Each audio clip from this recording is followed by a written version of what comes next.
In this first worked example, we're just going to be taking the logs of both sides of an equation.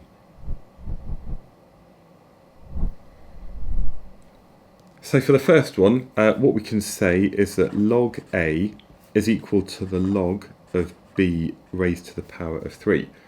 But we can go a stage further and actually say that log A is equal to 3 log B. And that's it. So this number here we've just brought in front. For the second one, we can say that log A is equal to, well, because we've got B to the power of 2, that's the same as 2 log B. And because these are multiplied, we can then add log C onto that. For the next one, we've got something where we're dividing, and therefore we can say that log A, in this case, is equal to log B minus log C.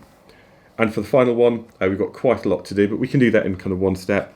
We can say that log A is equal to log B plus log C. And then we've got something where we've got D cubed, and we're dividing by that. So this is going to be minus 3 log D. And so that's it. Some very simple rules to follow when it comes to taking logs of both sides of an equation. By the way, this is just one of many videos I've made covering all of the maths that you need to understand for A-level physics. It's part of a mini course which includes many more topic videos, multiple worked examples, and also a guide that you can download. You can find all of this over at alevelphysicsonline.com.